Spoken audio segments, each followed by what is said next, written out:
इरकॉन की बात कर लेते हैं। किशन लाल शर्मा जी को समझना है इरकॉन के बारे में कि इसमें अगर पैसा लगाना है तो कौन सा स्तर ठीक रहेगा।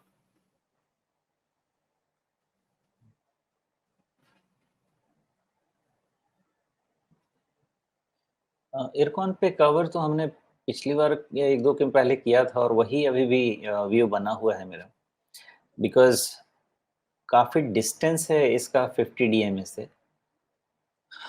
जब तक इसको 285 के ऊपर क्लोज नहीं लेने मिलता है, 285 के, मैं तो कहूँगा जब तक 290 के ऊपर क्लोज नहीं मिलता है, एक इवन ट्रेडिंग बॉटम भी इसका डिफाइन नहीं हो पाएगा। शॉर्ट कवरिंग की पॉसिबिलिटी है, कैसे पॉसिबिलिटी है? ऑन ए क्लोज अब 270 थोड़ी शॉर्ट कवरिंग की पॉसिबिलिटी है, लेकिन वो 20 रुपए से ज़्यादा की पॉसिबिलिटी फिलहाल मुझे नहीं दिखती है। 290 के ऊपर में ये एक फिर से हो सकता है कि थोड़े स्ट्रॉन्ग ट्रेड के लिए 10-12% का ऊपर का ट्रेड के लिए रेडी होगा विथ रिस्क लेवल 260, लेकिन अभी बहुत पॉजिटिव स्ट्रक्चर नहीं है इसका। जी, पॉजिटिव स्ट्रक्चर नहीं है, लेकिन जिस तरह से ये कोशिश कर रहा है डिफेंड करके रखने की 260 को, इसके क्या मतलब है?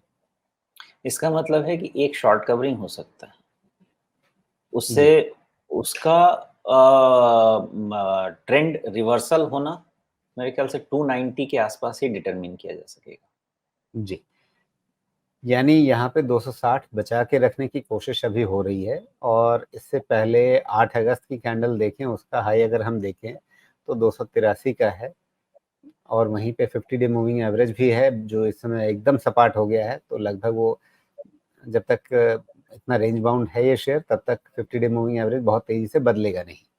तो फिर कहानी क्या बनती है कि आप कह रहे हैं 290 के ऊपर फिर इसमें नई उम्मीदें जगेंगी।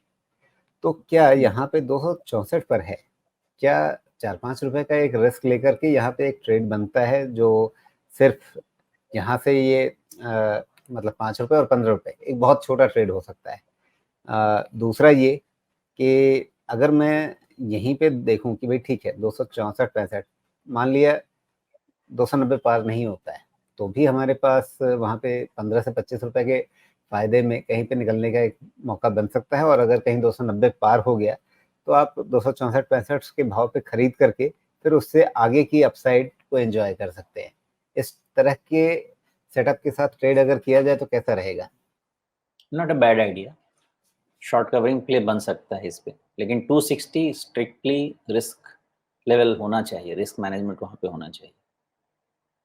जी, लेकिन अभी जो हमारे पास सवाल है वो तो इन्वेस्टमेंट का है। ट्रेडिंग हमने डिस्कस कर लिया, अपॉर्चुनिस्टिक तरीके से मैंने आपसे वो निकलवा लिया, लेकिन हमारे दर्शक जो हैं वो तो इन्वेस्टमेंट के लिए पूछ रहे हैं, उनका जवाब दे दीजिए।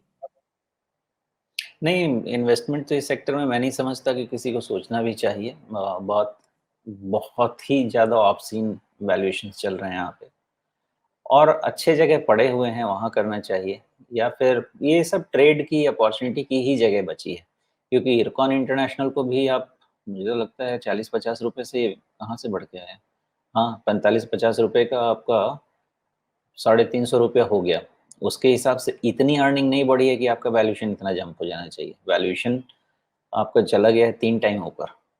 जी, ठीक है। अच्छा, इसमें मैंने पॉजिटिव ट्रेड तो ढूंढ लिया, लेकिन एक नेगेटिव ट्रेड भी कि अगर 260 के नीचे गया तो खट से 10% चला जाएगा। नहीं, वहाँ तक तो हाँ, मतलब 200 डीएमए के आसपास तो जाना चाहिए, जो 10% 230 हो के गया। आसपास। 260 हाँ, से आप उतना कटे रहे, 235-40 के बीच में पहुंच गया तो लगभग 10% कट गए। वैलिड पॉइंट, वहाँ तक जा सकता है।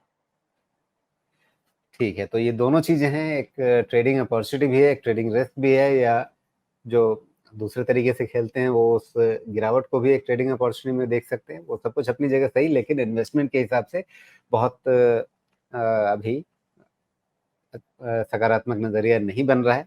और ट्रेडिंग भी जिनको करनी है वो खुद अपनी सोच समझ से करें, क्योंकि ट्रेडिंग बहुत आसान खेल होता नहीं है, सबके लिए होता नहीं है।